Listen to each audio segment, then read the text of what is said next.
కేంద్రంలోని ప్రభుత్వాలు సమాఖ్య స్ఫూర్తిని దెబ్బతీస్తున్నాయన్నారు మంత్రి కేటీఆర్. రాష్ట్రాల మీద పెత్తనం చెలాయిస్తున్నాయని మండిపడ్డారు. అందుకు సెప్టెంబర్ 17 తాజా ఉదాహరణ అని పేర్కొన్నారు. 74 ఏళ్ల కిందట హైదరాబాద్ సంస్థానం భారతదేశంలో విలీనమైతే కొందరు దానిపై ఇప్పటికీ భిన్న సందేశాలను ప్రజల్లోకి తీసుకెళ్తున్నారని అభ్యంతరం వ్యక్తం చేశారు. తెలంగాణ ప్రభుత్వం జాతీయ సమైక్యతా వజ్రోత్సవాలను జరుపుతుంటే ఓ కేంద్ర మంత్రి హైదరాబాద్కి వచ్చి దానికి వ్యతిరేకంగా మరో కార్యక్రమం నిర్వహించారని అన్నారు. సమాఖ్య స్ఫూర్తికి ఇది విరుద్ధమన్నారు. హైదరాబాద్ ITC కాకతీయ హోటల్లో దక్షిణాది రాష్ట్రాల అభివృద్ధి రాజకీయ అంశాలపై చర్చా కార్యక్రమంలో మంత్రి KTR పాల్గొని ప్రసంగించారు.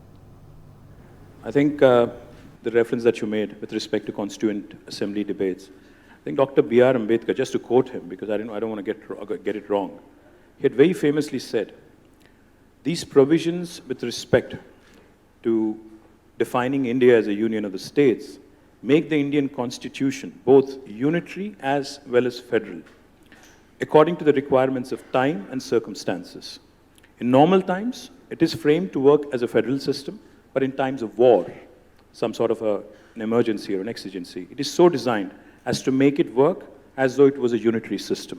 So the fact is, India, without a question, as enshrined in the constitution, is a federal republic. But the efforts that are being made over the last few decades, I'll not name names, but I'd definitely say both the union governments, whoever it was, have made consistent efforts to centralize power, have made deliberate attempts to ensure that union of states eventually sort of becomes a unitary state. And that is reflected in so many things. In fact, a classic example, as we sit here and speak on the 17th of September 2022, we've had an invasion of sorts in Hyderabad today. In fact, 17th of September 1948 is the day when Hyderabad became part of Indian Union. We integrated into Indian Union. This was exactly 74 years ago. Now, there are different interpretations, different versions. Some people would like to call it liberation, somebody else calls it integration. But the fact is, Hyderabad, the princely state of Hyderabad, became part of Indian Union.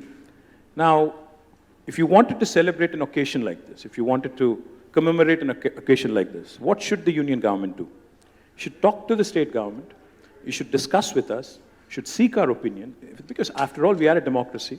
Irrespective of our political ideologies, affiliations, we need to talk to each other, we need to consult with each other, and this is not a political party one-upmanship. This is not a BJP versus TRS. This is the union government versus the state government.